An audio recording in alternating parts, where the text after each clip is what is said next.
future of virtual motorsports is now. This September, the heart of sim racing beats in Chicagoland as the Sim Gaming Expo takes over the Schaumburg Convention Center, September 5th through the 7th. Go wheel to wheel in our competition area, test the latest gear, meet top brands, creators, and celebrate with fellow sim racing enthusiasts. Whether you're a seasoned sim racer or new to the sport, this is your chance to be part of history. To purchase tickets and see the full exhibitor lineup, visit SimGamingExpo.com.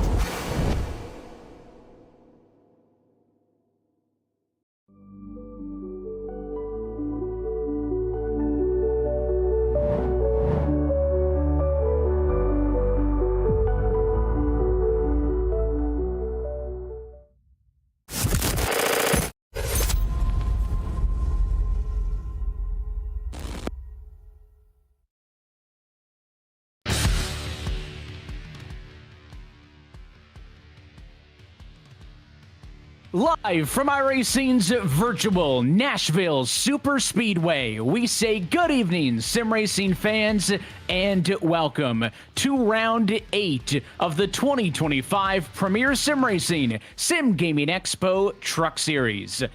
This is the Gold Octopus Homegoods 188, and we're happy that you're with us, as always, for a Wednesday night here with Green Flag TV.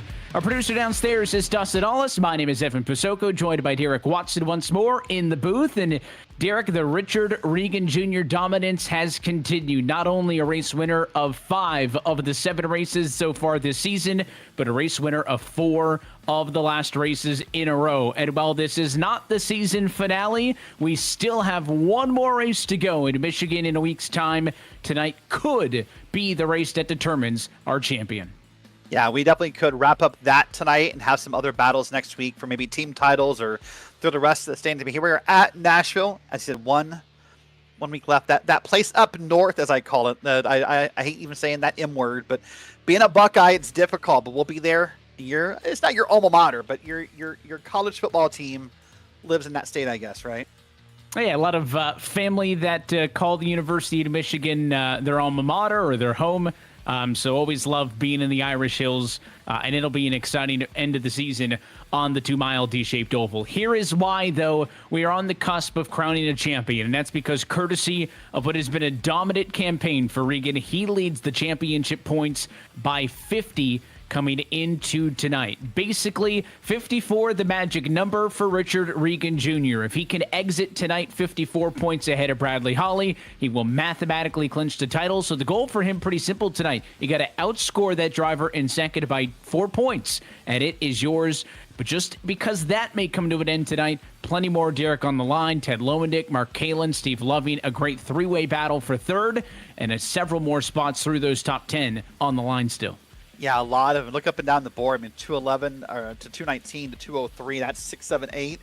That's exciting. 5 points separates 9th and 10th. So a lot to still happen here. And I think for Regan, the goal is not even just to win, Evan. It's just to be consistent tonight. Don't let something bad happen, and you're probably pretty much virtually clinched after this race. But let's take a look at the team points here. This one, there's a bit more of a gap in. You see, Whataback Racing is up a good number of points over Solpec and then Regan Bogue Neon. So even though this is a story that I think is different from some seasons you and I cover, even though Richard Regan has had an amazing season himself, Evan, his teammates' results have not always maybe been there with him. So here he is sitting 429 in Regan Bogue Neon. So he needs to have a couple of teammates really step up if they want to win this team title.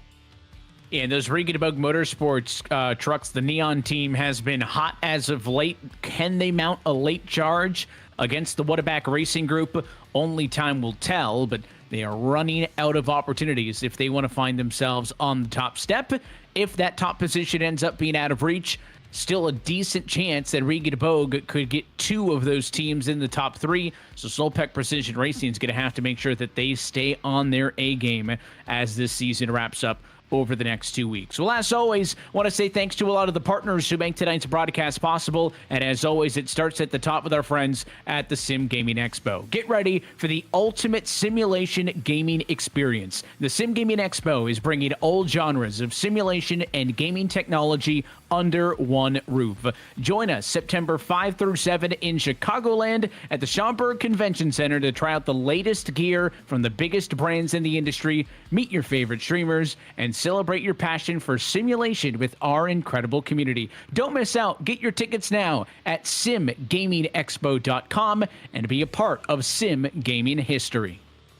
We also want to go ahead and thank tonight's race sponsor, the Gold Octopus, featuring the Gold Octopus Homegoods 188.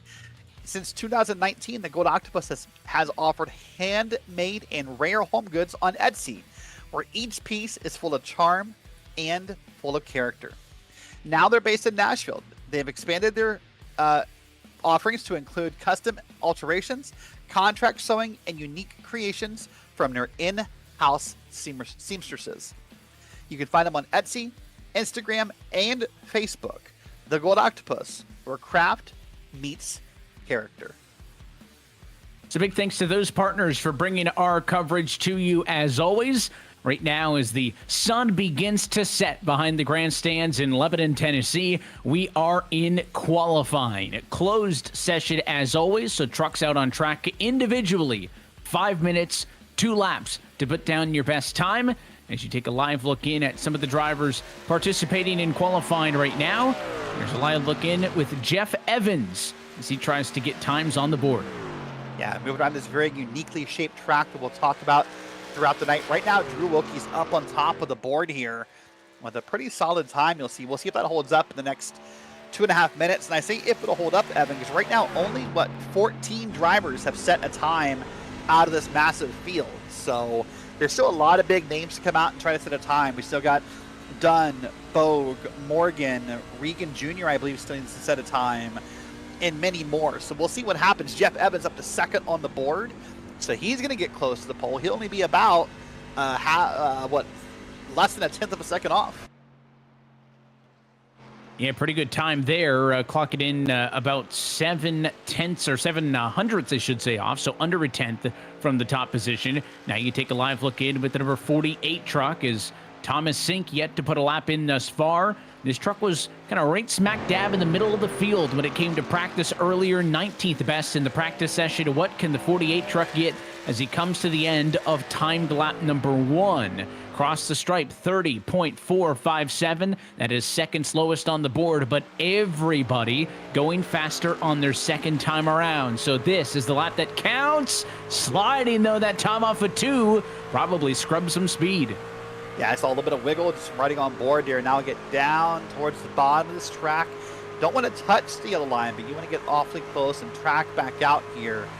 And we'll see what he can do as he rides around this complex. Right now, Nathan Deering has taken the pole, by the way, and Thomas Sink will be faster that time. He'll go up to 6th place on the board, but not going to take over Nathan Deering. Deering stands atop at 29.754. The best time I've seen all day was Richard Regan. It was a 29.74, but that was in practice. So can Regan pull something out in his qualifying laps? Dustin Bumgarner also with a 30-second lap time. First trip around, he's going to want some more out of that one.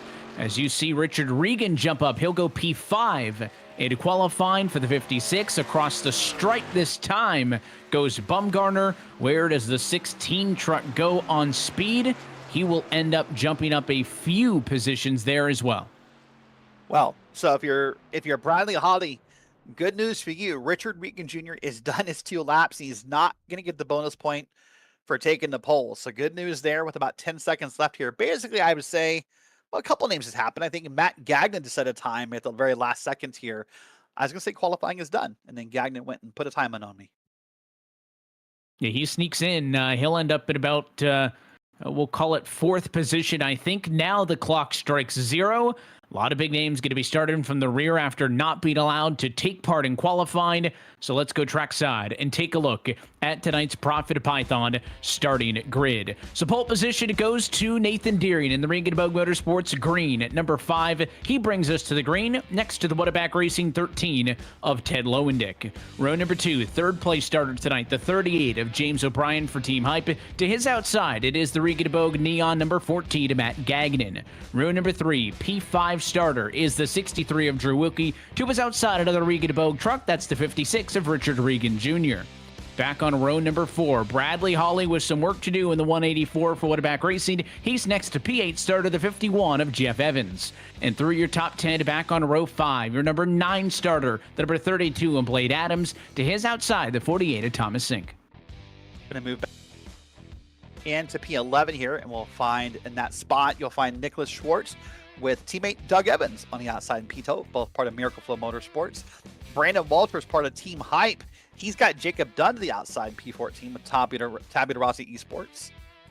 Back in P15's Andrew Sharp, and then he's got Steve Baker to the outside. That's P15 and P16 in row 8. 17th is Steve Loving, part of Regenboog Neon and that Microsoft car, next to Daniel Knight in that very brightly colored number 17 machine. The 19th and 20th, Dustin Bumgarner, who we saw qualifying live here on the stream, is next to Stacy Hunter in that number 71 truck.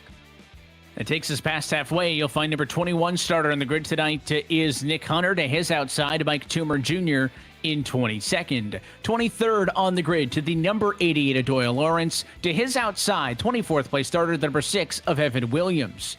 Continuing on, final 2 trucks to take a time at qualifying, Zachary Williams and Brian Tope through your top 26. Provisionals from this point on, 27th place starter is going to go to Mark Kalin, 28th to Colton Lane, Kyle Dewey 29th, James Morgan 30th, and then Reese Bogue, Brett Adams, Nathan Ray, Matt Scherf, and Nick Seraph going to be your 35 truck grid.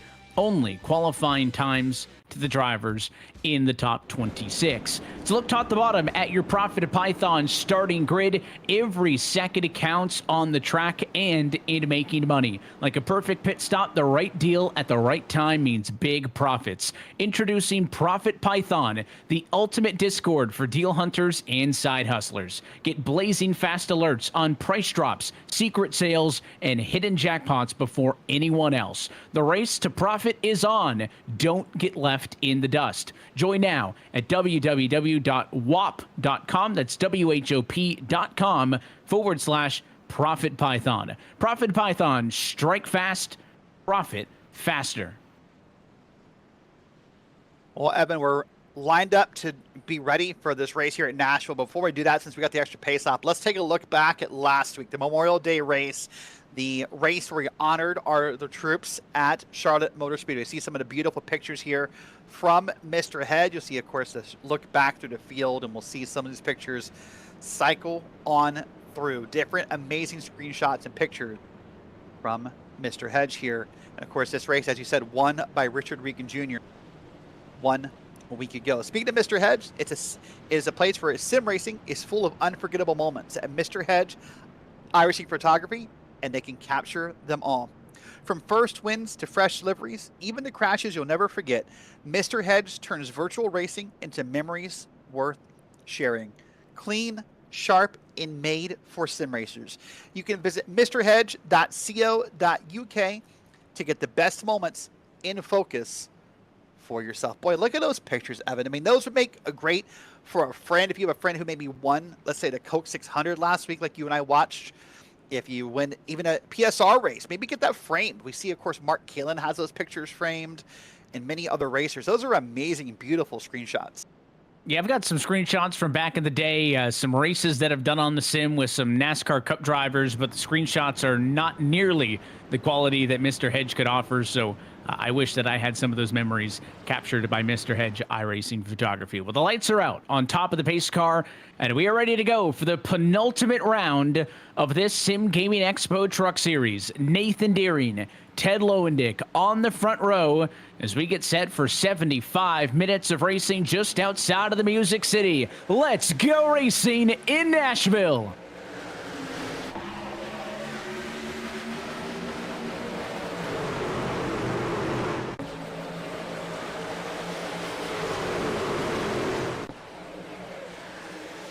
Big slot front row. It was Nathan Deering who got loose at a turn number 2. Lowendick to the race lead on the outside. James O'Brien through on the inside. He'll go to P2. Well, look at these trucks slide around in this concrete. Lots of moving around, lots of beating and banging, some bump draft a little bit from the 14 to the 38. Lots happening at the end of the lap. Well, look deep in the field. They're 2 wide, pushing 3 wide. And it's only going to get colder and colder. They're going to hope as the night goes on, this racetrack gets a little bit of grip in it, but these trucks on cold tires, sketchy in the opening laps. The 5 of Deering's got his footing back underneath him. He'll steal P2 back from James O'Brien, dropped the number 38 truck into 3rd, but the damage is done. Ted Lowendick, 7/10 of a second away from the battle for P2. Look at the 3 wide behind them off into turn number 1. Yeah, just quickly look at the conditions here on the bottom right of your screen. Evan hinted it's a cold night, only 76 degrees track temp, but here at about 8:15, 8:16 p.m. virtual sim times. This track is cold. It's going to have plenty of grip, and that's going to allow these drivers to make some moves that will almost seem possibly impossible as the night goes on.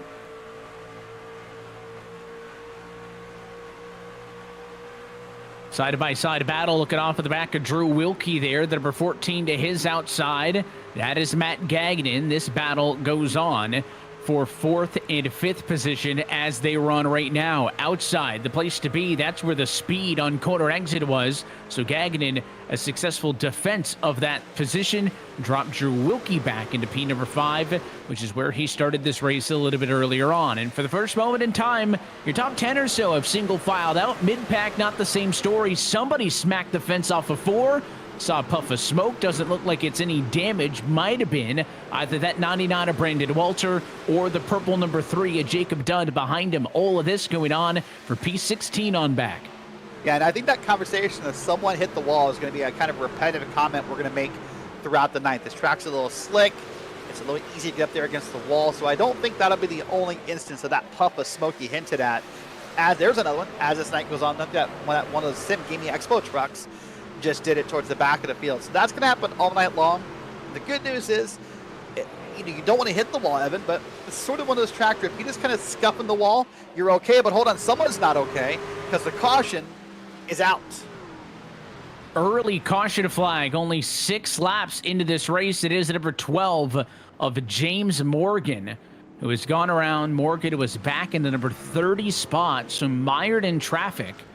And something went wrong for him on the front stretch. 2 things to watch here. First, we saw the 3 get into the outside wall. There's that second look on the top of your screen. That is going to be a recurring theme on that part of the racetrack. We saw a lot of it just last night in the NASCAR Coca-Cola iRacing Series. And then we'll scrub the tape back and find out what happened to the 12 of James Morgan. It was a battle for position between he and the 23 truck, Brett Adams, to the inside, and they ended up in the same spot into the corner.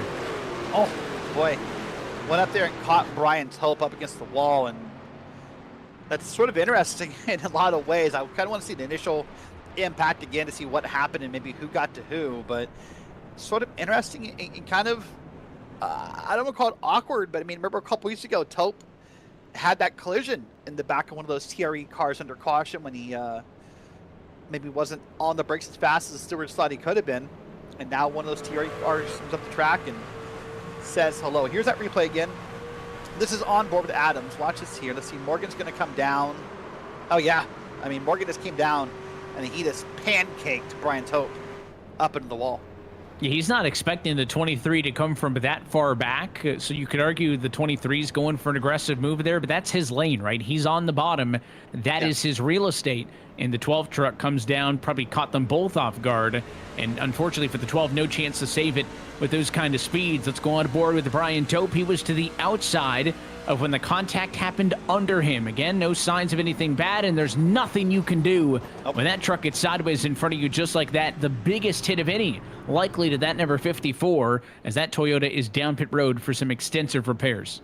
Yeah, we saw the note at the top of the screen, required repairs per the race steward, so he's going to be down there possibly for a little bit. Well, let's go and take a look here at your top 5. It's Lowendick, Nearing, O'Brien, Gagnon, and Drew Wilkie.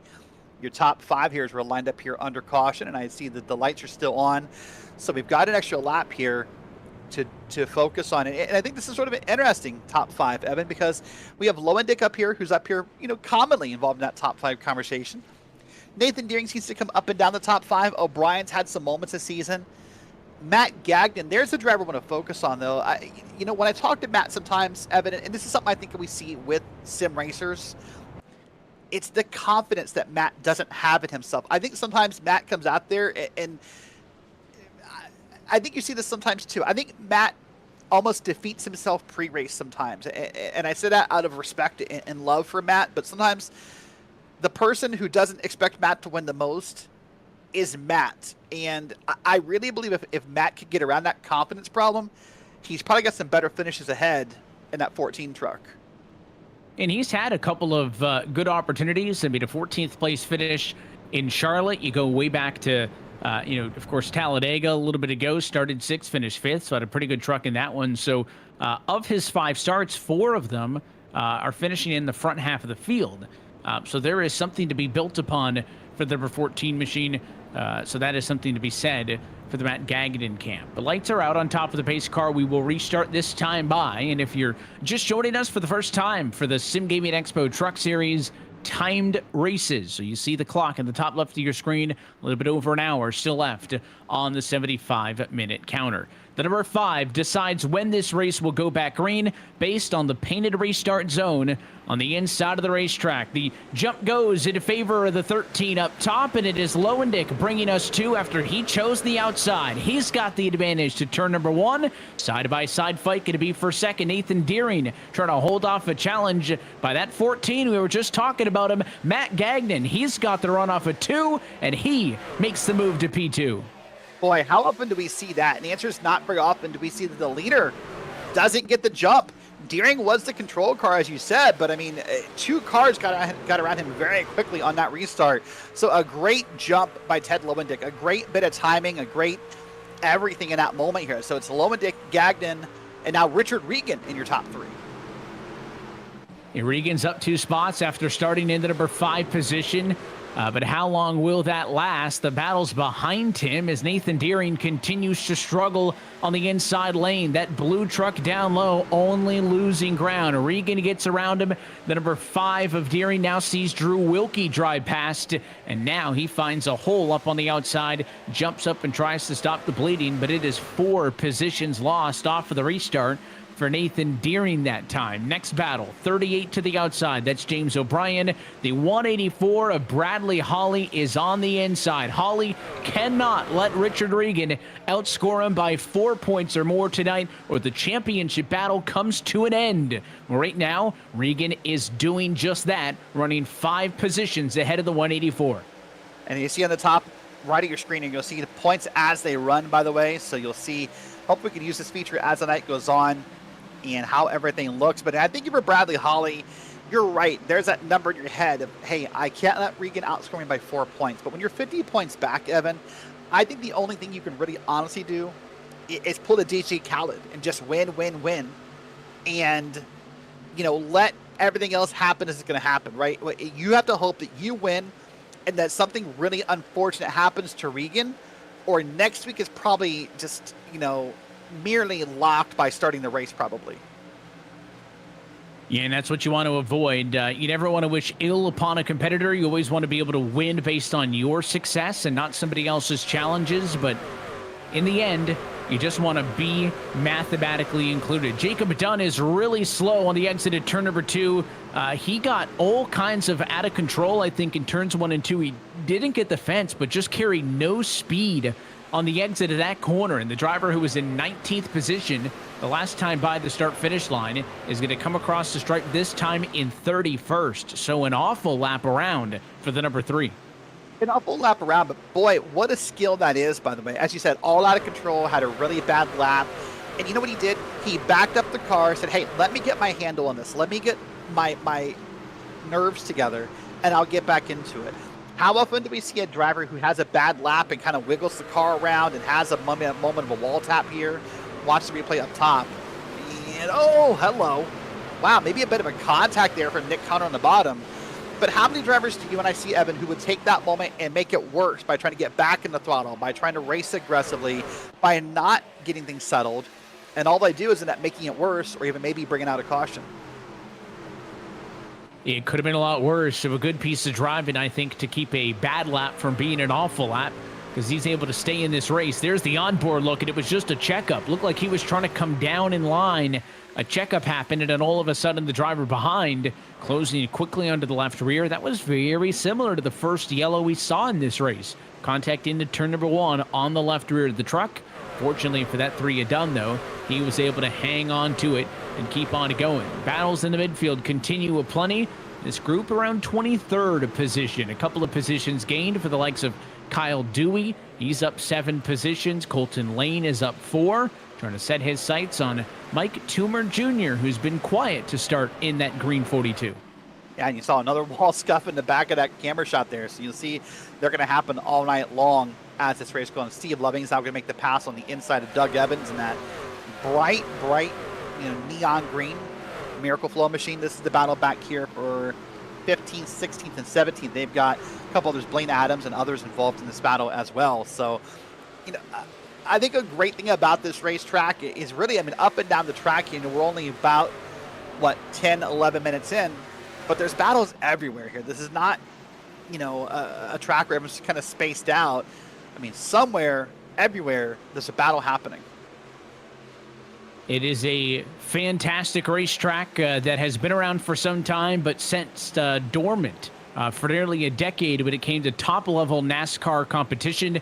And very happy that the Nashville Superspeedway, one of the newer tracks to the iRacing service, very happy that it has made a return to primetime NASCAR competition. You'll see the stars of the Cup Series racing there this upcoming weekend. Battle in the midfield for the number, we'll call it the 15th spot on back. A couple of fights, even that 32 truck. Blaine Adams a step back. He is on the inside line compared to the outside, I should say, to the 62 of Mark Kalin. So Kalin, the driver, who's trying to be aggressive on this one. Kalin's been going forward. Blaine Adams has been going backwards. That 32 truck is down already about 6 spots from the grid, and it may be more because Kalin's got a nose that time at the stripe. Up front, though, they are not letting Ted Lowendick get away from the lead. Matt Gagnon is trying to hold off Richard Regan Jr. in that fight right now. And this is interesting, by the way. That's team boss on the inside and team member, if you will, on the outside. So when you're doing something here as Matt Gagnon, be careful. The last thing that's probably good for your sim career, quote unquote, is to wreck your sim boss. So don't make contact here, Matt. Race hard, race clean. And listen, Richard's not going to expect him to pull over. Richard wants him to race hard. Richard wants him to earn the spot. But I'm just saying, that's not good for your sim resume, if you will, Evan, if you wreck your boss.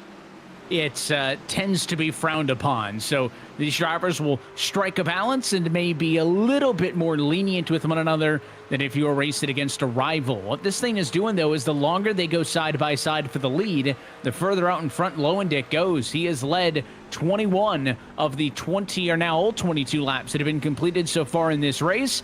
So if you want to get to him, you got to make the move, and that is exactly what Regan does that time off of 2. Slides up in front of the 14 at Gagnon. Book it for Regan to make it 3 spots gained. A bit of a shot to the bumper, that time in 3 and 4. But Regan has got it. Now the question is, can he reel in Lowendick, who built a 0.6 of a second advantage while that fight was going on? Yeah, the question, you're right, is can they do it, or did they burn up too much tire? And Matt's not done. Look at the inside. Oh, my gosh. I got nervous there. I thought for sure that wasn't going to work, and luckily Matt backed out of it. But right now, again, Ted Lowendick and I guess, by proxy, Theodore Jr., who's on the back of that truck, are both smiling pretty big about this battle because right now he is pulling away. Now he's up to over half a second. Now Drew Wilkie's coming up on this battle. Now Nathan Deering, Bradley Holly are coming up with this battle. By the way, Bradley Holly has to be smiling big. Remember, he's the truck that needs to get up past Regan, and that's how close we were to our second yellow. Yeah, there's been a couple of close moments, but so far just the one yellow flag so far on the night as we are 15 minutes in, 1 hour on the dot left to go in this 8th race of the SimGamingExpo Truck Series. Still all Ted Lowendick up front. Richard Regan Jr. doing his best to chip away at the lead. It stays pretty steady. Here's the other stuff going on inside of the top 10. Drew Wilkie still P4. Bradley Holly right there behind him in the 184. Has made up a couple of spots. Nathan Deering, his latest victim. So the driver who started on pole all the way down to the number 6 spot. And Holly looking to crack the top 4 to the inside of Wilkie in turn 3. Yeah, look at this battle going on. And, the key thing I heard tonight when talking to different drivers pre-race, Evan, the same word came up repetitively, tight. That's what everyone described this truck and this setup they're running at this track. It's a tight setup as Nathan Deering just gave a small bump to Bradley Holly, and I was scared it was going to be more. But, boy, Holly rocketed ahead, and Deering sort of sunk back there in that moment. But, man, again, we've not seen a whole lot of loose race trucks tonight. We've only seen, I think, maybe Jacob Dunn get loose after the contact. But for the most, you're not seeing any loose race trucks despite being on concrete. Everyone's having a hard time, I think, getting this truck to react the way they want it to. Yeah, they were sketchy in the opening laps. That was on the cold tires. Since then, though, that cold track temperature means that there's a decent amount of grip, but these trucks maybe a little bit tight conditions unless they get a bit of help. We've seen some trucks get it into the outside wall on exit, and it's not back end first. If they're sliding on corner exit, it's going to be the right rear that's kissing the outside wall first. In the conditions that they're running in where the truck's kind of plowing, it's not turning on exit, they're hitting it pretty flush.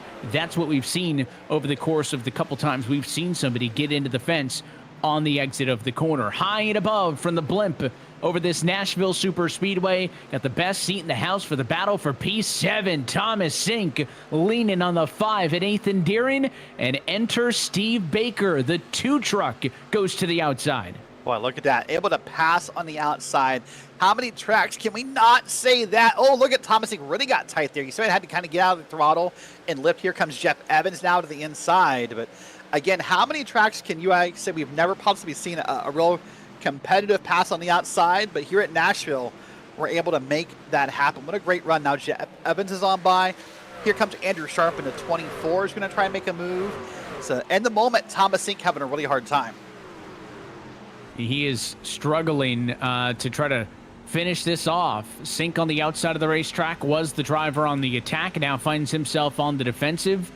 Can that 51 of Jeff Evans take advantage? No. Evans tucks in line. Good defensive line for Sink to carry the speed through the corner. Andrew Sharp, who you ride on board with, would love to jump in on this party. Sharp's been working his way through the field. Started at 15th. He's up to 11th, still with some work to do. Up front now, this battle going on for 7th and 8th position. Thomas Sink and others trying to make some passes as your top 10 cars still within about 3 seconds and change of each other. Plenty of action going on at the front of the field.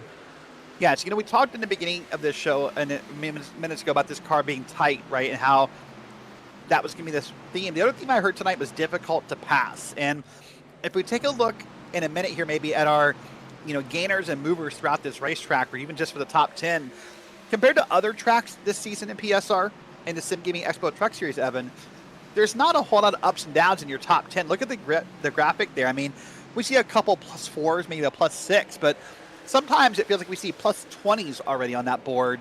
But tonight, everyone's just kind of up and down a couple spots here, showing just how hard it is to pass here at Nashville.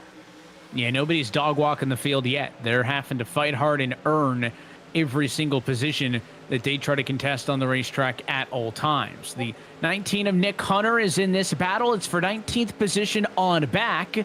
The challenger is Brandon Walter to his inside. Evan Williams, the 6 truck, can't find a spot. He tucks in line for a moment. That's Kyle Dewey's white number 33 truck with the A&A sponsorship on board. He's trying to go to the outside, and that's a big hit to the outside wall. One of the harder ones we've seen tonight. Dewey scrubs a ton of speed. The 6 of Reese Bogue had all the momentum in the world and then checked it up early into turn number 1. Thought he could have gotten a spot or 2 out of that one. Instead, he'll squeeze the 33 for that position. Well, something you saw on the side of your screen I wanted to touch on real quick, by the way.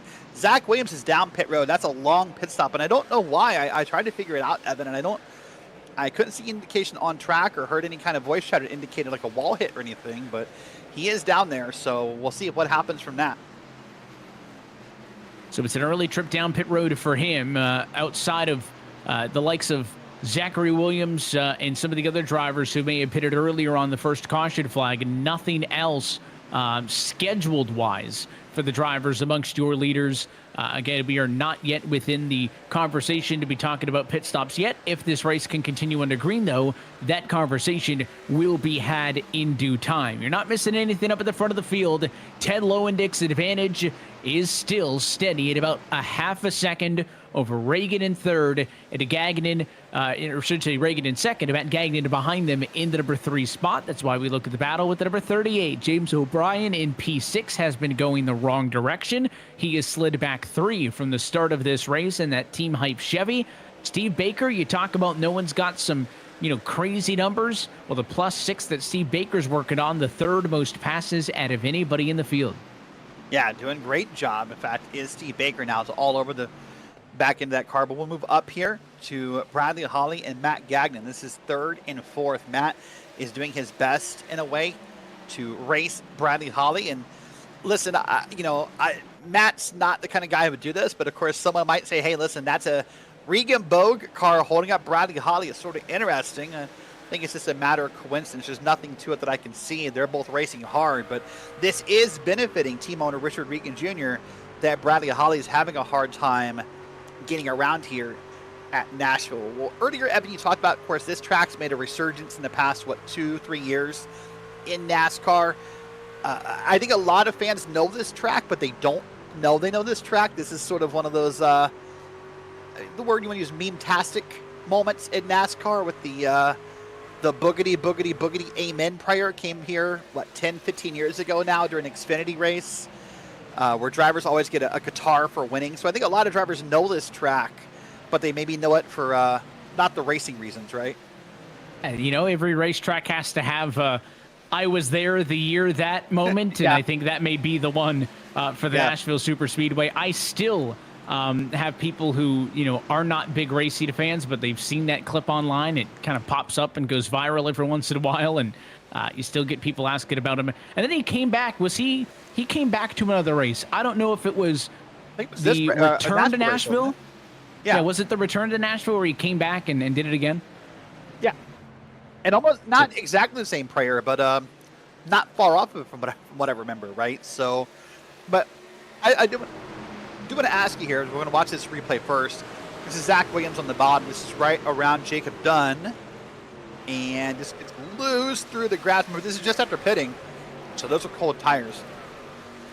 So, Evan Posocco, I know that you know this, or I think you know this, but let's ask you for the benefit of those watching at home. Nashville is only 1.33 miles. So why is it a super speedway? Well, I think it's branding, right?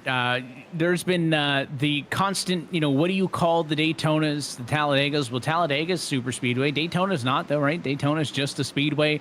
I think also probably 70s or 80s, any track that was over a mile, they started calling them super speedways at that time, and we've kind of settled into, if it's not a Daytona or a Talladega, it's not one.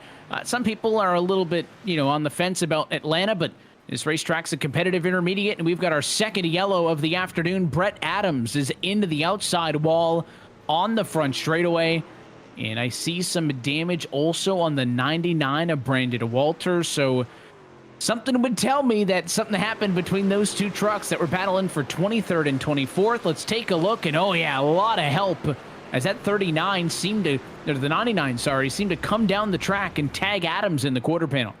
Yeah, I could tell there was going to be some involving the wall for Adams because of that back end damage, but you're right, that appeared to be a two-car both involved, and wow, look at that, how hard, I don't know if that car's just wiggling because he's testing it out, or if that's the way that truck's handling right now, but that was kind of a bit scary in that moment to see that truck handling that way. Well, here we are, about, 25 minutes into this race, our second caution. Watch it again, there's the 99 up top, and he just comes down. Poor Adams had no idea that was happening to him.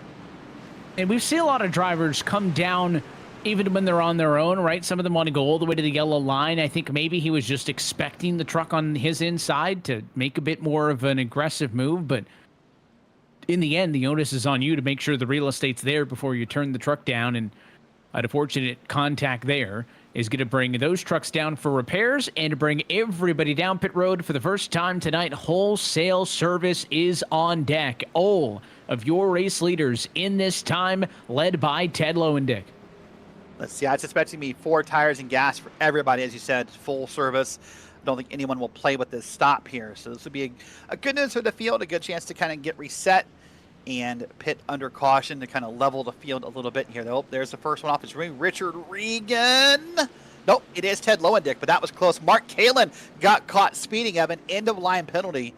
So not only did Mark Kalin start from the back, he'll need to go to the back again after these pit stops.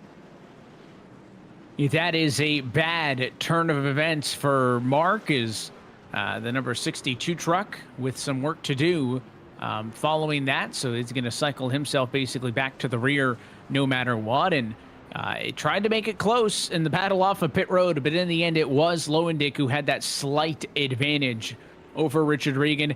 Now you are seeing Nick Seraph has cycled through to the race lead. That number 67 truck did not come down pit road the last time by. He's not even going to steal a point for leading the lap because he'll dive down pit road this time through, and it will allow the leaders to all pass him back on the racetrack. So off cycle goes the number 67 machine. He'll get his service this time through, but it doesn't cost him a ton. I mean, he was already running in the back of Derrick 31st. That's probably where he'll restart, but an interesting decision nonetheless, is he'll also get an end of the longest line of penalty for pitting on a closed pit. Pit road closed that time by when the lights went out on top of the pace car. Yeah, Brett Adams got the EOL as well, you saw there. Well, listen, real quick, I want to say, if this looks fun to you, if this kind of racing looks exciting, if this looks something you want to be a part of, then join the PSR Discord. Season 2 information is coming soon. You could find yourself on this track or on any other track in Season 2. Daytona, Pocono, Lime Rock, or more that have not been announced. And you could have Evan and I calling your name week by week. So go ahead and join that Discord, get all the information, because the Season 2 signups start very soon. It's an exciting time of the year, championship season for Season 1 2025, currently ongoing, but it is never too early to look to Season 2, and we hope to see you out here with us on some of these Wednesday nights. Pace car off and in, though, we've got another restart coming up. Lowendick this time going to choose the inside line. He restarted on the outside last time. So does the bottom work just as good for the 13? Yes, it does. Fires off well. Green flag is back in the air. Oh boy, look at that jump. This is the kind of jump we're used to a leaner getting, as it's still teammates Gagnon and Regan side by side with Lowendick pulling away. Let's see what happens. Gagnon has the inside run down this back straight. Wonder if he can maybe clear Regan in the corners. Not quite yet. Not quite yet. Still some work to do there. And is he going to get enough run off of the corner to clear him? He has the advantage. Doesn't leave more than maybe a half a foot of space. But Regan clear of Gagnon. Successful defense of second. So Gagnon goes to third. Bradley Hawley in the number 4 spot. And the battle is on for P5. James O'Brien on the inside of Steve Baker. Drag race down the back straight. Yeah, look at him here. Again, O'Brien has that inside run, but this does, again, feel like this one of the few racetracks where the outside lane is really just kind of dominating. And look at Thomas Sink slide in the back of that photo, as he's now going to try and get back there and get involved in this battle again. By the way, you see Nicholas Seraph is down there on pit road. That's surveying that penalty Evan hinted at. So he'll be released in about 10 seconds from now. But you'll see the timer tick away on the right side of your screen. But it's still Lowendick, Regan, and Gagnon in that order. And Regan is closing in on the lead. Closing in on the leader.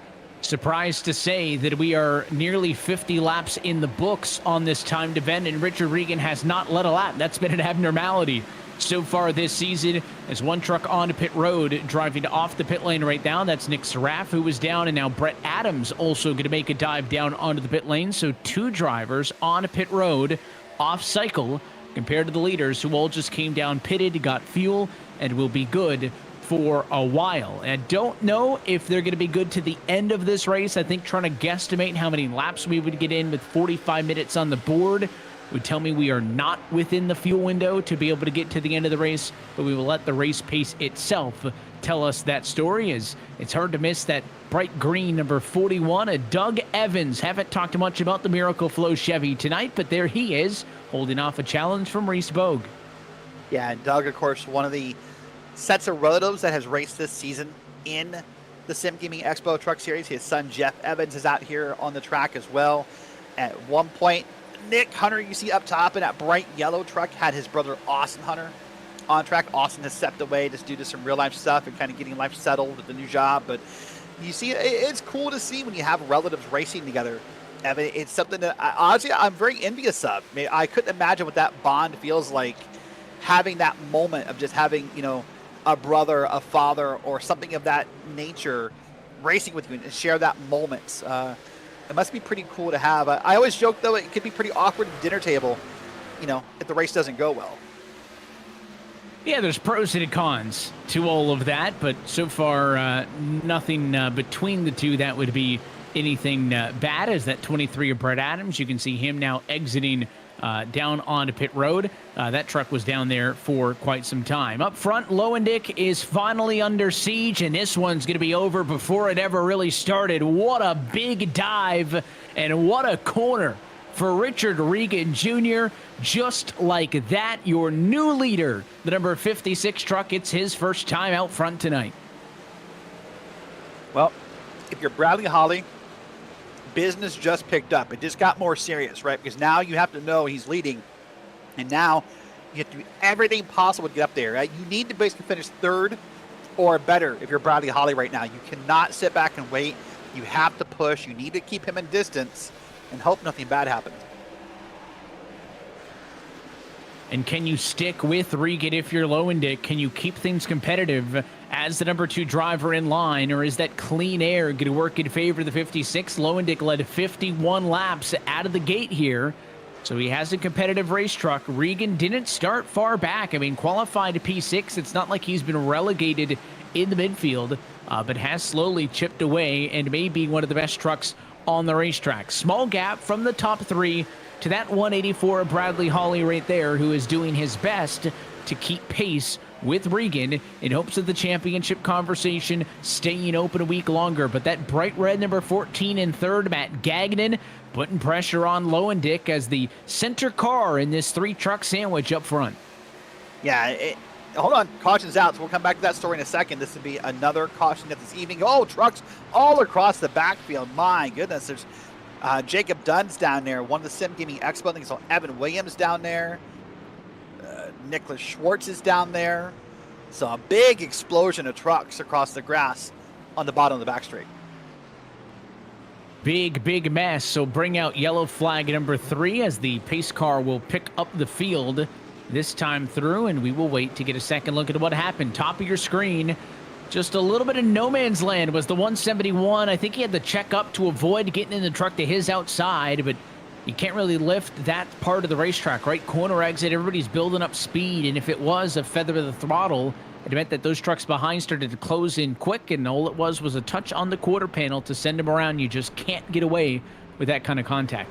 Yeah, and the rest of that wreck has happened very fast. Watch it again from this onboard replay. There it is. It's a small tap to the back of Schwartz in the 171. He goes around, and then as these trucks come down the track, you see they're done, tried to avoid it, and then, you know, that truck of Evans has slid down the track and closed the door.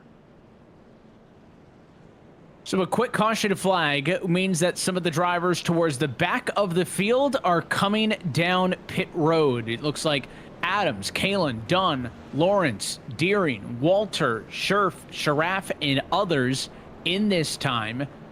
Maybe a little bit closer to a possible fuel number. Again, a lot of these trucks, some damage over the course of the night, but not all of them. And the first time we've really seen a split decision on pit road as your top 19 trucks stayed out.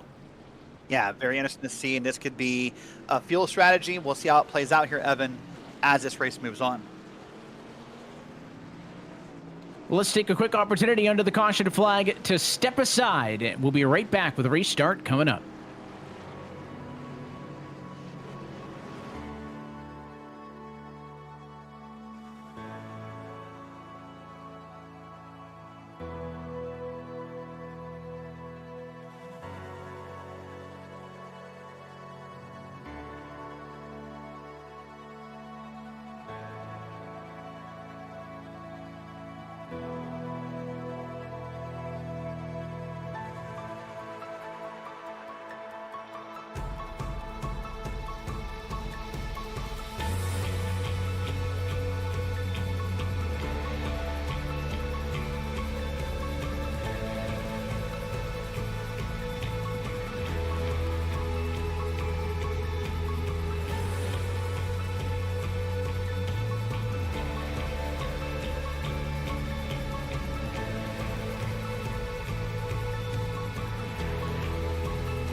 And back live at Nashville Superspeedway, ready for a restart. Less than 40 minutes left to go in the Gold Octopus Homegoods 188. Green flag flies for Richard Regan Jr. on the outside. Rockets to turn one as we go up through the gears.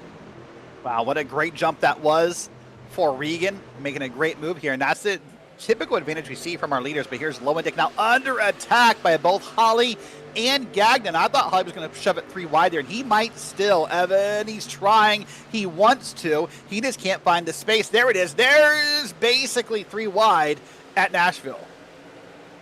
3 wide at Nashville, and they're 2 wide for almost every position from third on back. Lowendick breaks clear in the number 2 spot, but it looks like a high-speed pace lap back there. 2 by 2 by 2. Small bobble, center of the corner. Gagnon slow to get back on the gas. It's going to give a big benefit to the trucks on the outside. Holly in a race high P3 now. He clears the 14. What a great move by Holly here. Now he's going to get aggressive. I said earlier he has no more time to waste here. 37 minutes is going to tick by very quickly for Bradley Holly because he knows he has one goal, which is to get in the front and lead this race. He needs to get that bonus point for leading. Ideally, he'd love someone to take that bonus point away from Regan for the fastest lap. You see that little stopwatch icon on the top left of your ticker board in the top left. So Holly really would love Regan to lose both of those bonus points, or at least be able to kind of offset them somehow.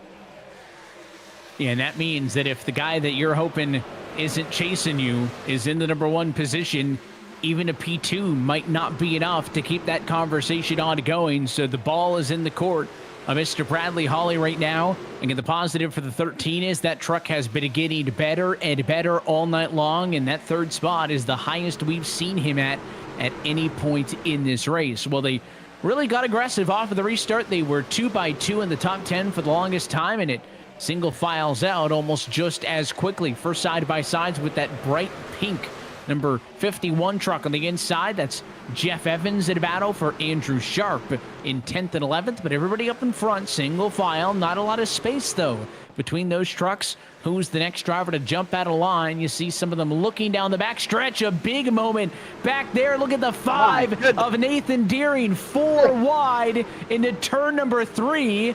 That 5 trying to take advantage of the near wreck that group had in turn 2. How does that work? It shouldn't work at Nashville on this concrete surface. How did they make 4 wide work and we're still racing green?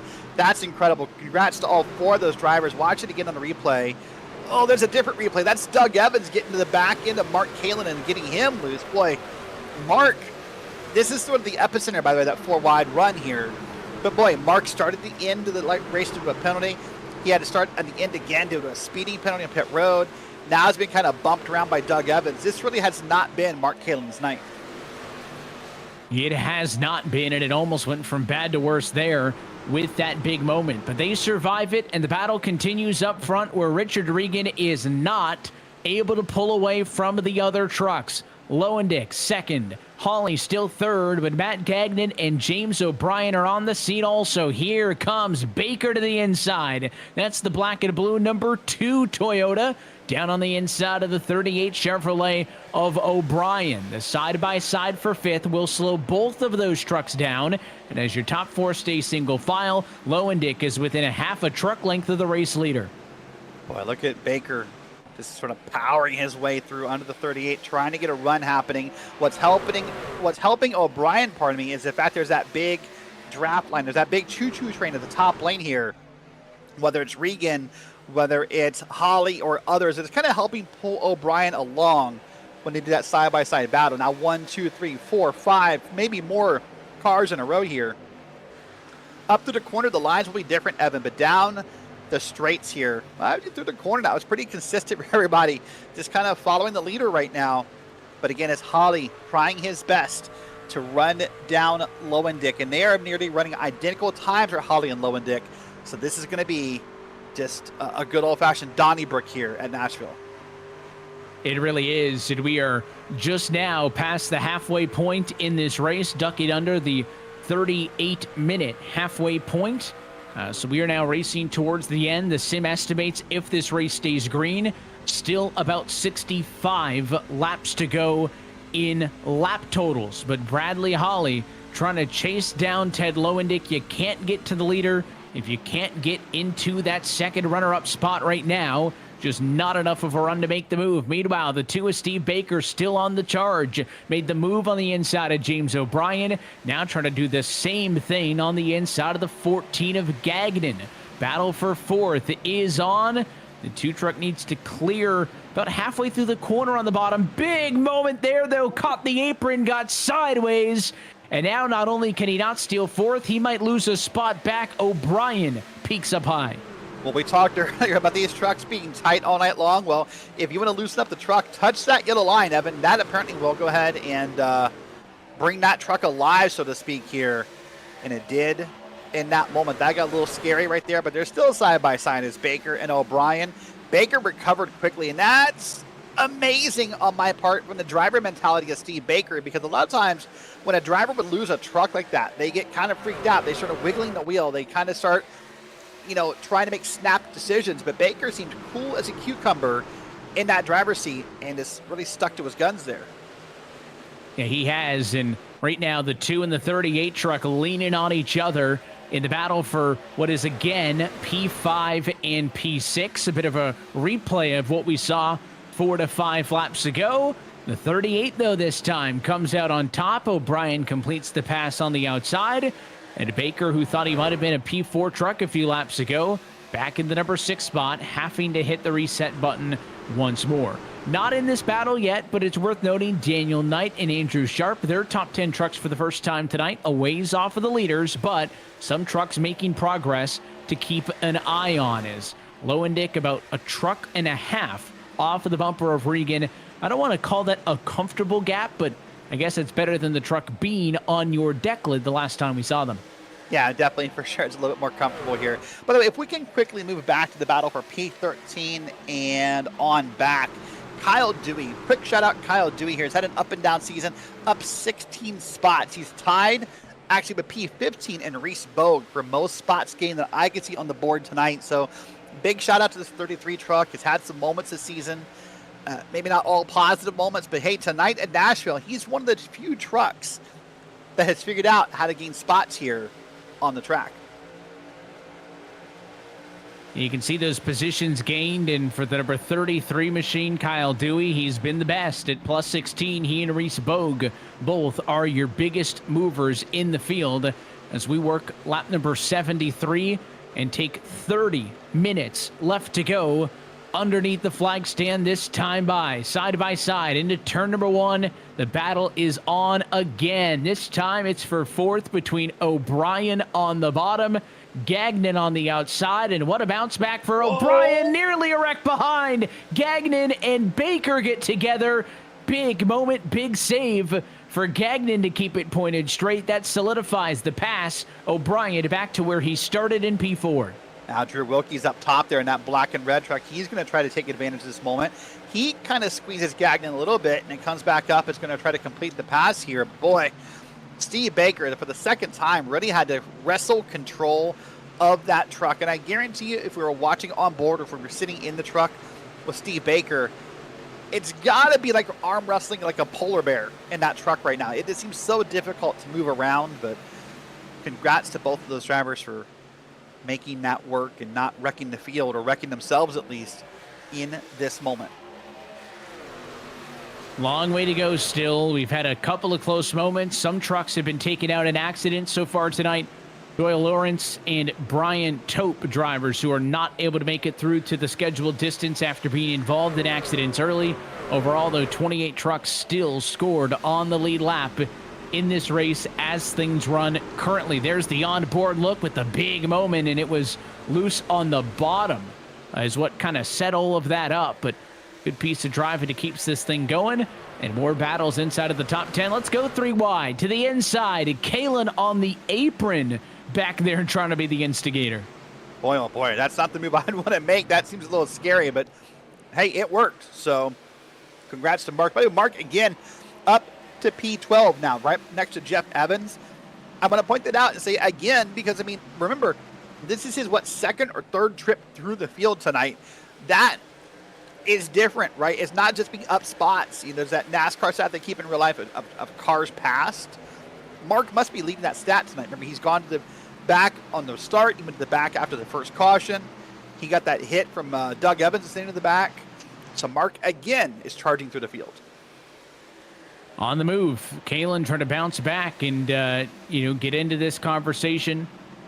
So it's impressive stuff thus far, as he does not want to go down quietly in this battle and is running out of time, feeling the sense of urgency, but doing a good job of picking away spots when able and not forcing the issue.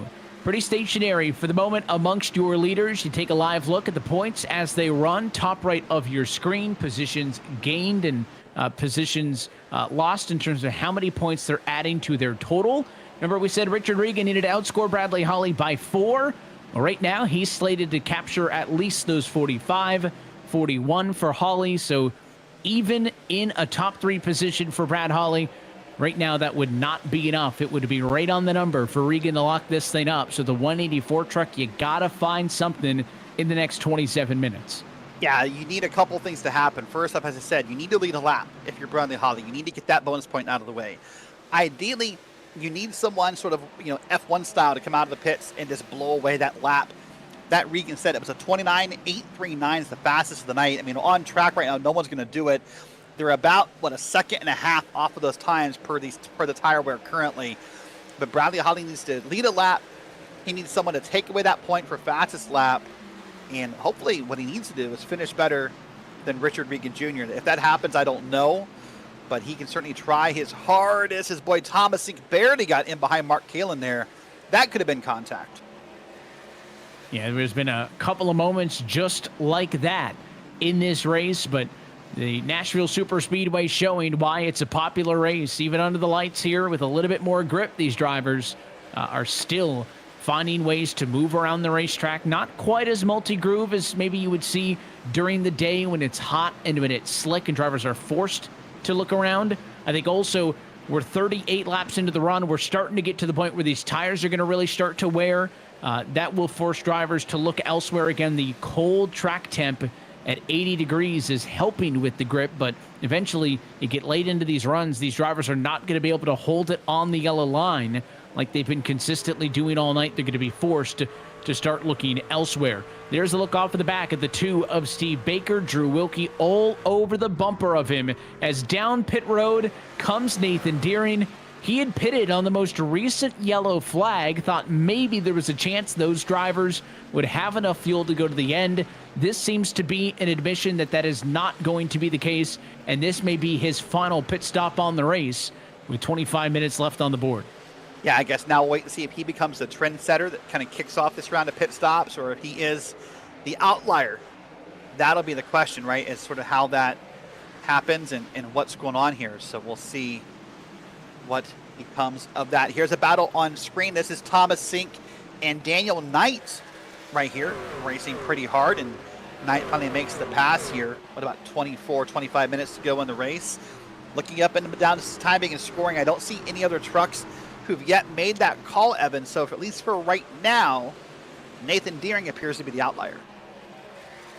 He is the outlier. Also, it's worth noting for those trucks that pitted, that's why Mark Kalen is so fast. He was one of the drivers who decided to come down pit road on the yellow flag about 28 laps ago. And because of that, that is why he has better tires than everybody else, to the tune of about 13 lap better tires. Therefore, he is really finding the benefit here of going through the field and trying to get up to the leaders before I think everybody has to come down pit road and make one additional pit stop.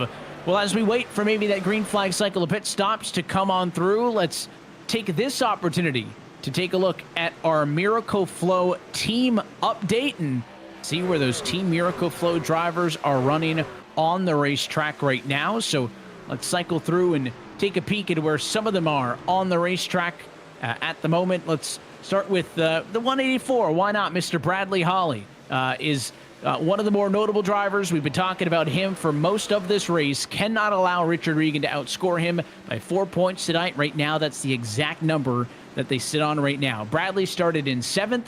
he is up to the number 3 position, so he is having a good night.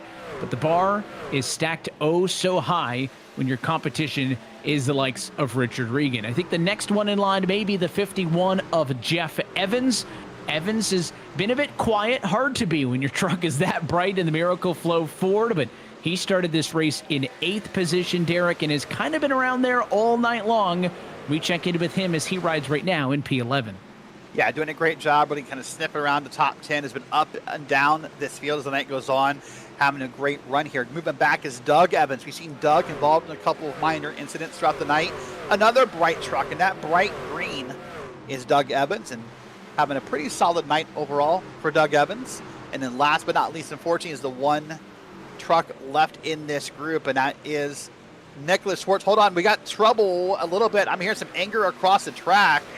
Yeah, it was Thomas Sink. Thomas Sink came down pit road, but he was not the one who announced that he was coming down pit road. That man there said pitting in. It was Bradley Hawley. Thomas Sink saw Hawley in front of him pitting. He decided, I'm going to pit also, but the problem is you don't tell everybody out of courtesy. You tell them so they don't hit you.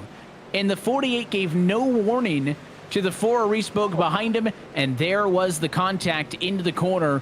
Right front or right rear damage on Sink's truck. Obviously, some left front damage on the 4 of the truck that went on by in Reese Bogue. That's what the frustration was, but it does mean that the pit road cycle is open. Regan is in. Lowendick is in. Some of the top trucks in this race on pit road now as you see the force perspective. Yeah, so that'll be a bunch of questions because I'm pretty sure per the PSR rulebook, you need to make your pit stops known. So they'll need to go back and see what happened and if it was communicated, and that may help determine, you know, if there's fault or who's at fault and what happens. But yeah, Reese Bogue not happy in that moment. Here comes more trucks down pit road. You see Mark Kalin's down. We saw James O'Brien down there. Matt Gagnon in the 14 is good up his spot. Andrew Sharp's currently running P7. He's now down on pit road. So right now, at least for Noah, Colton Lane will lead a lap in this race as the pit cycle moves on. We'll wait and see when that finishes and how long it takes. But yeah, I'm curious to see what may happen to Reese Bogue and or Thomas Sink as a result of that contact. Oh, that's not going to work. Pit road, What a recovery for Colton Lane, who is in absolutely no man's land and made it into pit road. And I think he got it down to speed too. What a save for the 60 truck. Brandon Walter is also down pit road. This pit cycle is going to be wrapped up pretty quickly, only waiting on the top 5 or 4 trucks at this point now to come down as Nicholas Hunter has cycled through to the leader. Not going to be coming down this time, though, getting passed by those faster trucks on new tires to his inside. Yeah, he's getting past that. By the way, you can do 2 birds, 1 stone here. Nicholas Schwartz, the 171, that's the car currently cycled in P2, has not come down pit road yet. That is your 4th and final Miracle Flow driver. And that also concludes, ironically enough, your Miracle Flow team update. So Miracle Flow, Evan, is more than hair care. It's built for the bold. Founded in Rochester, New York in 2015, Miracle Flow was created to elevate both your look and your lifestyle. They're made in the USA and crafted for real performance. It's trusted by those who show up ready, whether it's for game time or a night out. No shortcuts, no gimmicks, just results. Miracle Flow, because your flow isn't just style, it's a statement. Well, the statement right now is being made by the 171. He's going to lead a lap because he has not pitted yet. He is, I believe, the one of 3 last trucks, himself, Williams, and Dunn, who have not pitted. So as of right now, they are your leaders. And Walter just hit the fence right in front of the race leader. That was a huge moment for the 99. And Brandon Walter certainly going to be following Nick Hunter to pit road. That 99 truck has already pitted, but this is a massive hit. Look at this. That's about as hard as you can get while still being able to drive it to pit road. He will have a black flag for repairs. No surprise, he's down and in. Jacob Dunn also diving to the pit road. The number 3 Chevrolet is down pit road now. So we are waiting only on Nicholas Schwartz up front and Evan Williams in second to come down pit road. And it would then hand things back off to your net race leader, Richard Regan in the 56. Well, finishing up there with Brandon Walter for a second, of course, required repairs. He might be down pit road for a while, but it'd be interesting to see what his painter does with that truck. By the way, I got word Richard Regan Jr. paints that truck for Brandon Walter, and Brandon's had a couple flips this season, and so Richard actually put a couple of flip counters on the side of that truck this week and kind of slipped them in without Brandon knowing. So he's finding out as he watches the broadcast possibly that that's what those little icons on the side of his truck are. Well, no flip this week, but maybe a good damage marker might be added next week on the side of that 99. It wasn't for a lack of trying. That was a heck of a hit in turn number 4. Fortunately, that truck stayed pointed the right direction. This race stays great. I mean, look how slow the red, white, and blue 171 of Schwartz is compared to those other trucks, and he's your leader. But he's getting past like he's standing still because of how much slower he is around the racetrack compared to the trucks on the better tires. With Williams down pit road, Brett Adams is coming down for a second time. It is only the 171 who needs to pit. Now, he is one of those drivers who has been out there on these tires and with this set of fuel for less time than the majority of the field because he had recently topped off on the previous yellow when most of the race leaders did not. So he can go a little bit further, but he cannot go further by much. He would have to stretch it about 73 laps on a fuel to go to the end of the race. I don't see that as a feasible number. So I think Nick Schwartz is committed to the bit, though, here. He's going to stay out as long as he possibly can. It hopes to maybe catch it a timely yellow. Yeah, the other problem he's got is the time lost, right? So if you take a look at timing and scoring, you see last time by Nicholas Schwartz at 31.879. P2, Richard Regan Jr., a 30.431, almost 1.5 seconds of difference on track. So probably we can say, 3 more laps at most, more likely maybe 4 before he's passed anyway. So right now, you're right. He's holding out for the yellow. It's kind of a different alteration of that Bonnie Tyler song, holding out for a hero. He's holding out for a yellow here at Nashville. And the hope there is he can go all the way to the end of his fuel number, which would allow all of the other drivers to get 15, 20, 25 laps on their tires, meaning that if he gets the yellow, he would obviously have to pit for fuel and tires. They would want to pit for tires, and that is the hope for the 171 in the strategy game. This is the battle for third on track right now, but it'll be the battle for P2 when and if Schwartz is forced to pit road. Now, before the pit cycle, Bradley Holly was in the number 3 spot behind Lowendick, but through the pit cycle, Regan and Holly took that spot away. So Lowendick slips to 3rd in the net battle, 4th right now. Can he get back to Holly? That is a single critical point for the 184 camp. Yeah, that'll be the question right now, of course, because, Holly needs to get up here. Remember, he needs every point possible. So right now, he's got it down to within 1 spot. That'll help. But those bonus points can still be a factor as this night goes on. But boy, and look at him. I almost wonder if not a direct teammate, but definitely a teammate in the sense of that, a whole group works together. I wonder if Teddy right now is just trying to maybe stick behind Brad and kind of give him a push a little bit, but maybe not, because there's a gap a little bit down the back straight. And the gap grows just a little bit. The benefit here is Richard Regan and Ted Lowendick pitted on the same lap. Holly pitted 1 lap earlier. That's how he got the benefit of a little bit fresher tires. As you see, to pit road, it comes Nicholas Schwartz. That was as far as he could push. The 171 Chevrolet certainly gave up a ton of time on the track, being about 1+ seconds slower than everybody else per lap and staying out nearly 15 laps longer.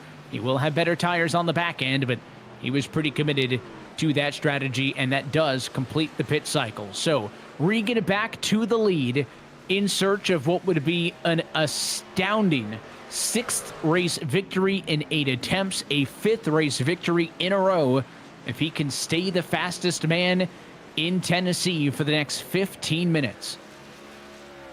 Yeah, we'll wait and see what happens here. By the way, I talked about, could someone come out and, F1 style pull that fastest lap award away from Richard Regan? Well, you'd think right now, Nicholas Schwartz is the person most likely to come out here on newer tires by a few laps, ideal track conditions, possibly a little bit of empty track ahead. So we'll keep an eye at the top of your screen to see if that fastest lap alert ever pops. But right now, this is the battle. And really, Lowendick is doing everything he can on a track where all night long it's been tough to pass, Lomadic is really trying his best to keep Bradley Holly honest. And he's doing everything he can to keep him honest, and these two trucks may end up being more occupied with each other than the leader. Regan is not far out, but 0.8 of a second feels like a lot more than it actually is. These trucks were much closer to him. The last time we had a restart, they kept that 56 truck honest for quite some time, but in the end, they just could not get there, could not even get side by side to try to make a move on the Neonism's Toyota up front. So for Regan, just trying to cruise to the end and hoping that for all of the near misses and close calls we've had over the course of this race, he is hoping we have seen the last of all of those drama moments. Yeah, you're really thinking he probably is hoping that it's all over and he can kind of put this away with 12.5-ish minutes left here. So I'm going to come back to a conversation we had about a half hour ago. We were talking about this track, Nashville, and why it's called a super speedway. You know, and you kind of hinted that throughout time that definition has changed a little bit. Of course, now I think in, you know, modern racing, a super speedway is anything over 2 miles is the typical definition. So the reason why we call it super speedway is kind of because of IndyCar. It's because IndyCar uses a super speedway aero package at this track. So that's the biggest reason why they've sort of taken that branding here at Nashville and called it a super speedway. You know, other things that make this track different is that concrete surface, you know, the 1.33 mile track, which is just different, right? We typically see 1 mile or 1.5 miles, but it's mostly because of IndyCar is why we call it the Nashville Super Speedway. And of course, you mentioned the concrete surface, another racetrack notable, the Dover Motor Speedway, but that racetrack clocks in at 1 mile in length for the Monster Mile. So it is truly one of a kind when compared to other intermediate racetracks. So anything above 1 mile in length when it comes to race surface. I mean, concrete is just different than asphalt. It's going to age differently. It's going to handle differently. And I think that is what makes this racetrack so notable is in a world of cookie cutters, be a concrete 1.33 mile oval, right? Why not? Yeah, it's different, right? And of course, it's been fun to see it back in the schedule. You know, you had the opportunity to call, I guess, the first sanctioned NASCAR race a couple years ago at Nashville, because it appeared on the eNASCAR schedule before the actual race in real life took place. So you got the honor of maybe talking to the track president during an eNASCAR broadcast. So it's always fun to see when tracks like this get involved in not only racing, but sim racing, and want to be involved in special moments like that.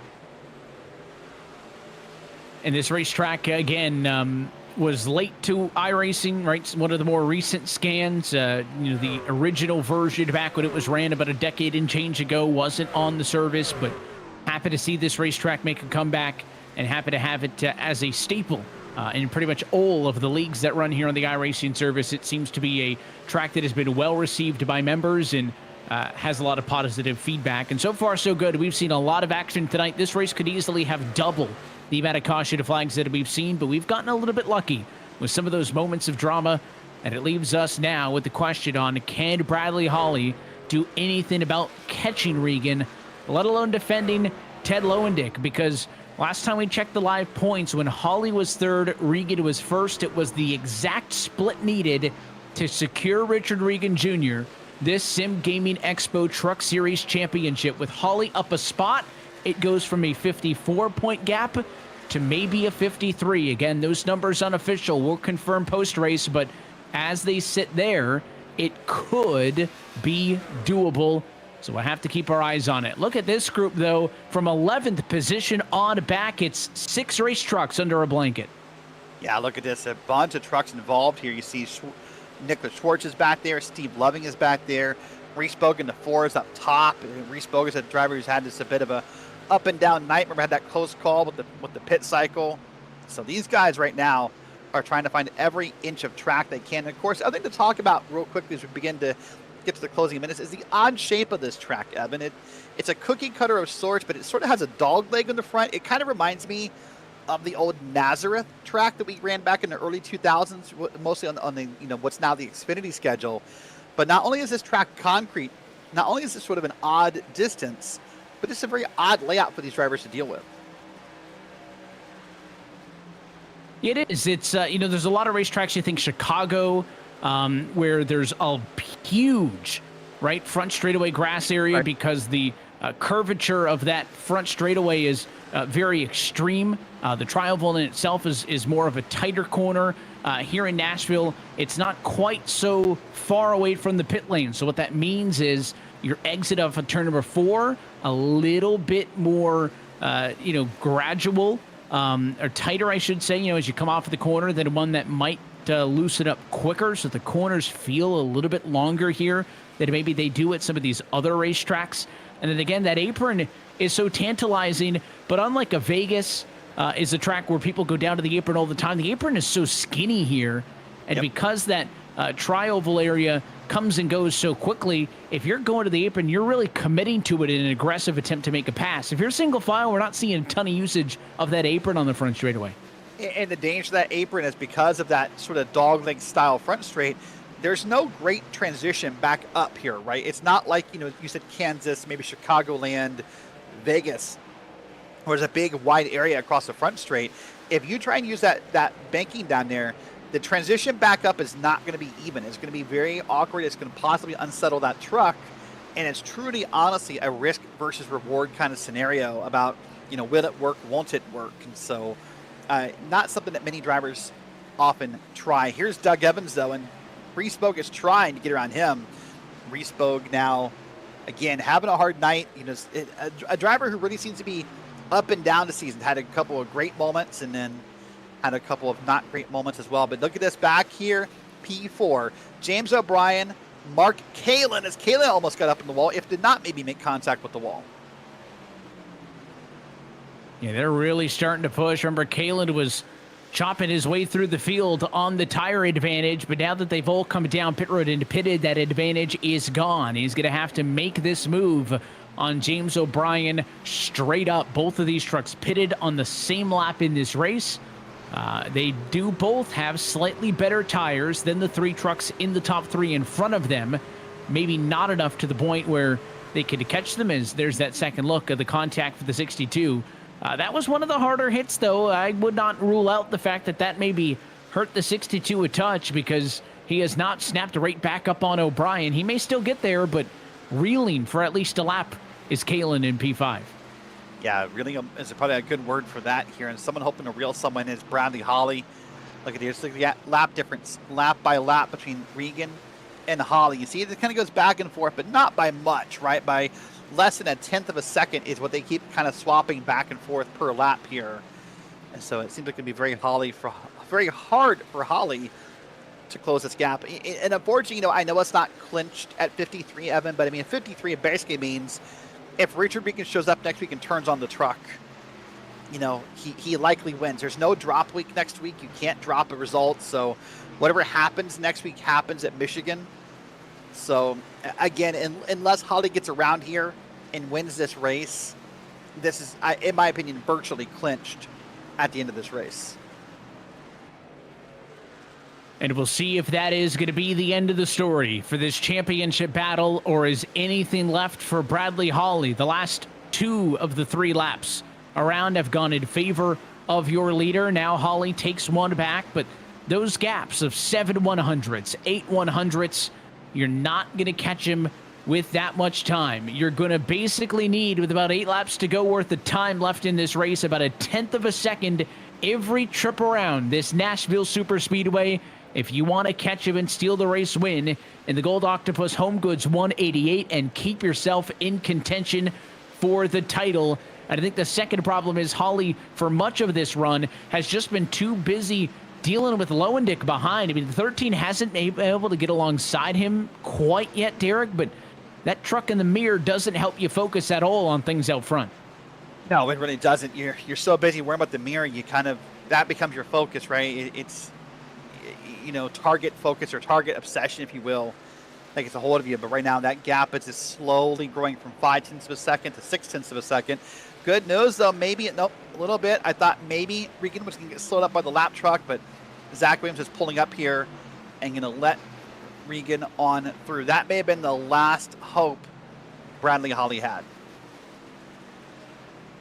might have been it. That lap traffic, not enough of a factor, or maybe he was hoping, and now both Holly and Lowendick are going to have to deal with the lap truck of Zachary Williams in their own right, as he will fall a 5th lap down this time by. You see Daniel Knight's name pop up. That truck forced to pit road. He has a black flag penalty, so he is down pit road to serve a penalty. He was speeding on exit of pit road, but he came in to top off on fuel 2 laps ago. He did not have enough fuel to make it to the end of this race. So with a non-full fuel run to the end, some drivers, Derrick, may have gambled and tried to do the math on taking only enough gallons necessary, and he may have missed.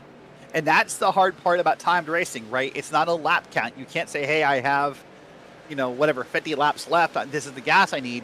You're sort of trying to make a gamble based upon the pace of this race, right? And if this pace picks up when we start turning more laps, then that number really just kind of goes out the window, as it may have there. But a long stop for Daniel Knight. I'm not sure what's going on here. That's got to be, wow, something massive right there towards the end of this race. With only about 2.5 minutes to go. Oh boy, at 43 seconds, that's got to be a penalty served for Daniel Knight. So as he serves the penalty, we jump back on board with Nick Seraph, the driver, the number 26 spot at the moment. He's still up 10 positions. He's struggling to get to the end of the race after having gotten into the outside wall a couple times the last few trips around. Not really any battles for position around him.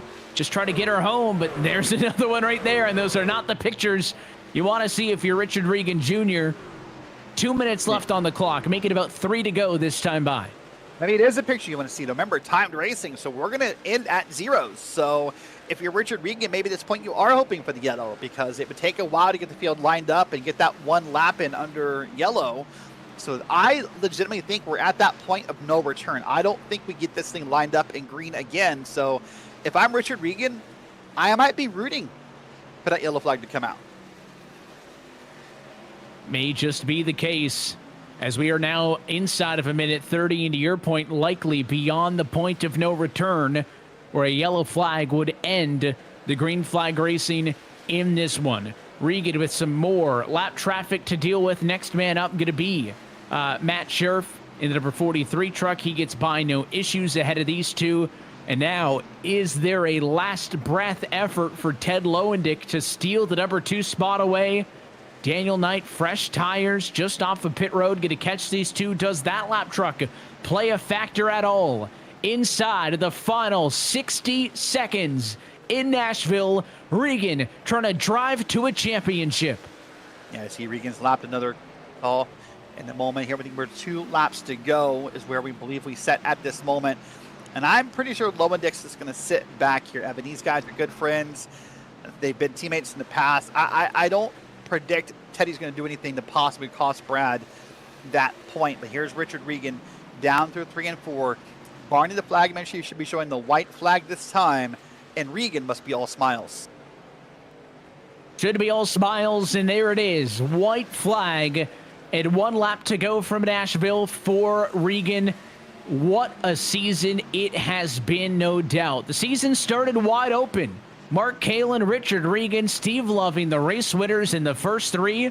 Thought we'd have a championship battle to go the distance, but since then, it has been all the number 56 wins in Texas, Kansas, Rockingham, Charlotte, and in Nashville here tonight. Going to be enough to secure the SimGamingExpo Truck Series Championship to Richard Regan Jr. Time is his new nickname.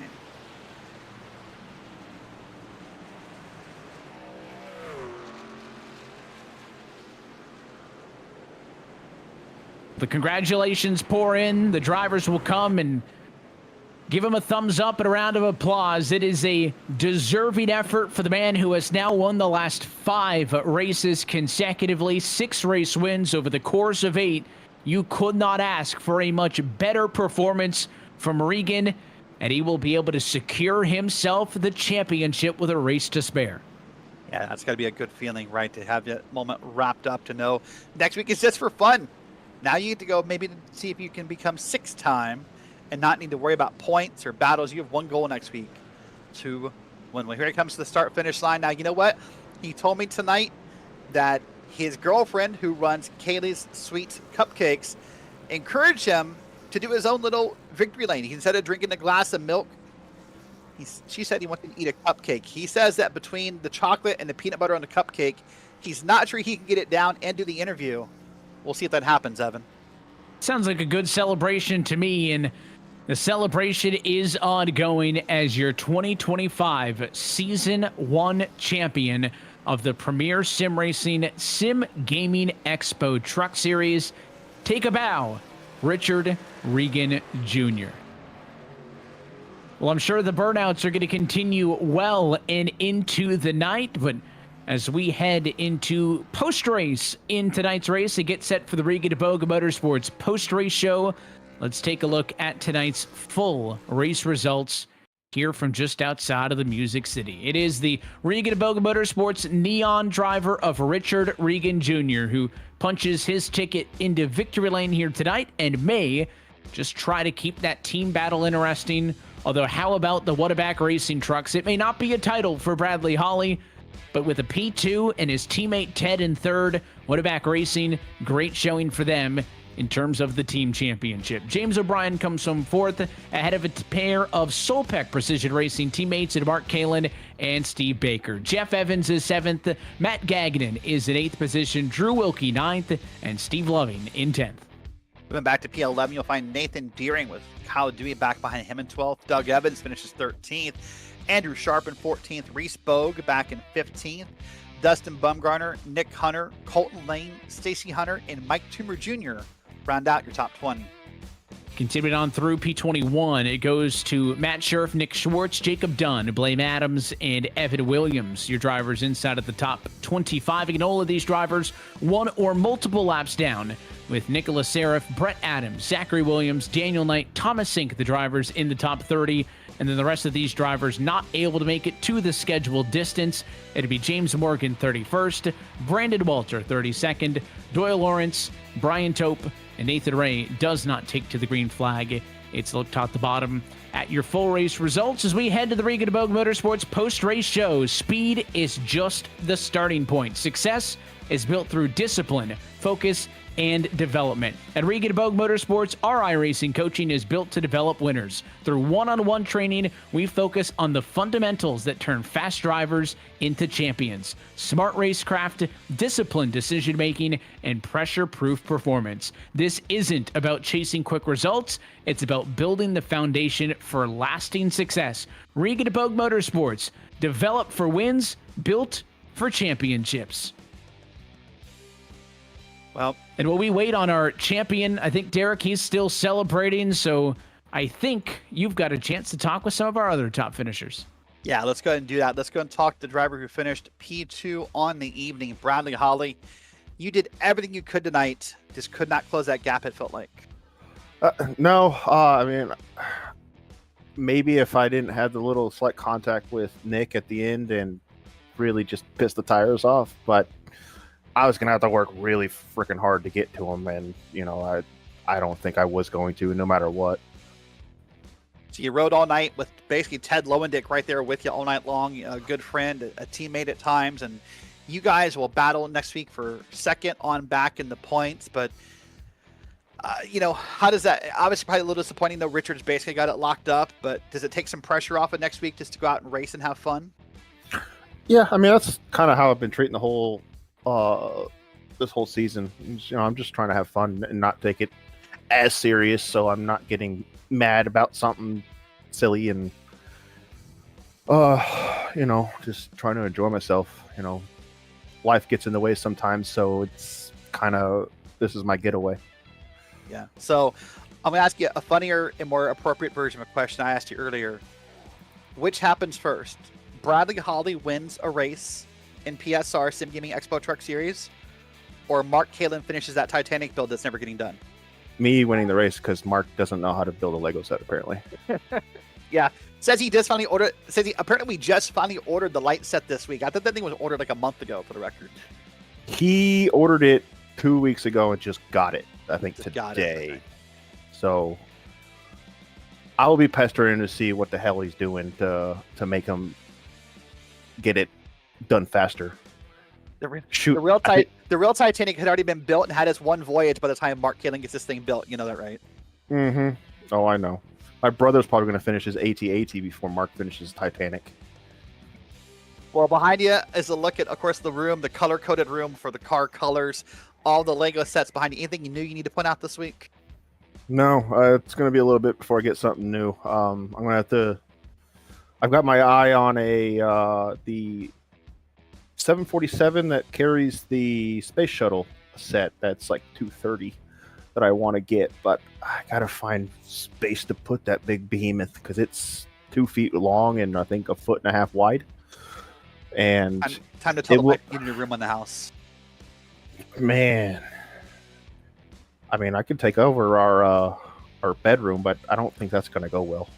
Yeah, no, your new bedroom will be the doghouse if that happens, I think. Pretty much. All right, Brad. Well, listen, great run tonight. It's a pleasure talking to you, and we'll see you next week at Michigan. Thank you very much. All right, that is Bradley Hollis finishing P2. Now let's catch up with our race winner. I was told, Evan, as you interview him, there may be a cupcake in his future. Let's find out and see if it happens. There's a lot of great traditions in racing. I can get behind cupcakes to top finishers and to champions. And we're trackside with your Nashville winner and your Season 1 champion of the premier sim racing SimGamingExpo Truck Series, Mr. Richard Regan Jr. And Richard, congratulations. 6 out of 8, 5 race wins in a row. I mean, you guys are absolutely rolling, and it's a well-deserved title. Yeah, thank you. I got to give a huge shout out to Nick Byer tonight because without him, I definitely don't think this would be possible. He was good on strategy call all night and keeping me calm because I don't know. I didn't feel that great here tonight. Was struggling a bit, so I knew if I could get out in clean air that was going to be my best friend, and that's ultimately what ended up happening, and we were able to do what we needed to do to get another win and secure the championship. Tell us about this one. I mean, you knew coming into it that you had the buffer. You had a whole other race to go, but if you had scored 4 more points than Bradley, you lock it up. Does that come a part of the strategy at all in this race, or do you just go out there, do business, and let the cards fall where they may? Yeah, I mean, obviously, I was thinking about that during the race. And, you never know what can happen in a race, so you want to try to secure it as quick as you can. I knew about it coming in, and I wanted to try to get it over him, and, he had good speed tonight, so, I ended up taking a win to do it because the bonus points you get for winning. So, luckily for me, we were able to do that. You look back at all the different notes of success, right? The win at Bristol early, the 5 in a row since Texas. It's been all for the 56 team. It'll end in a championship for you with still a week to spare. But to this point, what are you most proud of your performance this year? Just the consistency. I feel like the longer races definitely play into my favor. Most places we go, just because the tire saving and strategy and everything. I got lucky a couple times here and there throughout the season for sure. I definitely think it's consistency. Well, I see the cupcake is standing by, ready for the celebration. Tell us the story behind that one. Yeah, I mentioned to Derrick that my girlfriend said I should eat a cupcake if I get a win tonight. And I guess he mentioned it on the broadcast, so I guess I got to take a bite. So. That does not look like peanut butter frosting. I just want to point out. No, I don't. Peanut butter.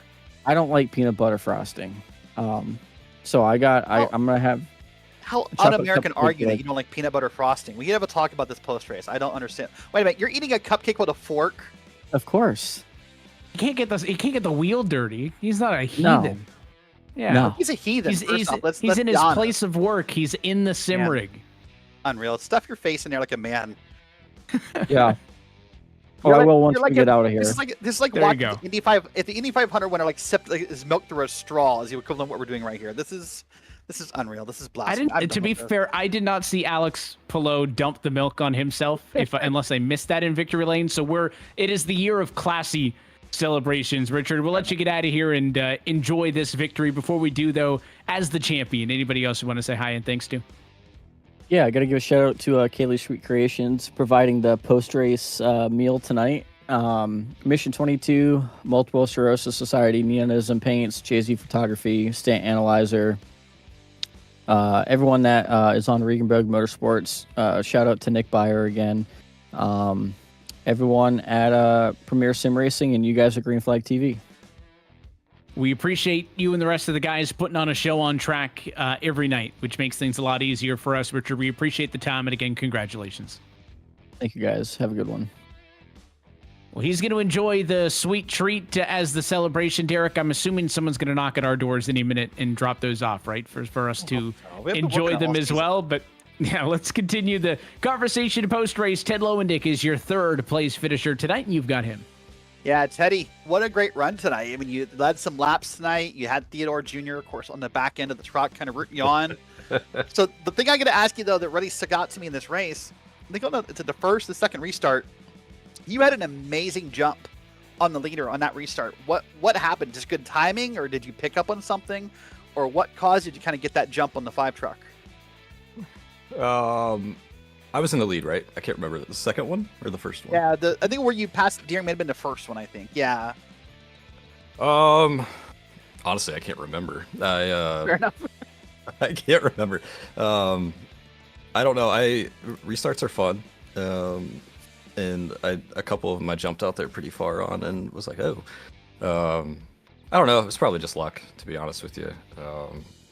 The top was definitely the place to be on restarts, and yeah, you could just carry the momentum around the corners a little bit better. The bottom's a little loose, especially on fresh tires, and the one time I wasn't paying attention and just chose the bottom, so it happens.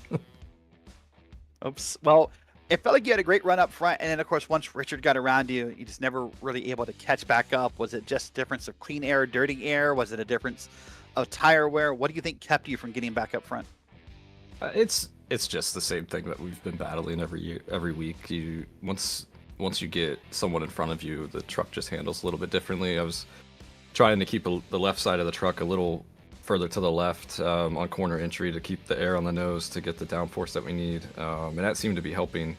I got kind of on the pit exit there on that last stop. I had to race a lap truck.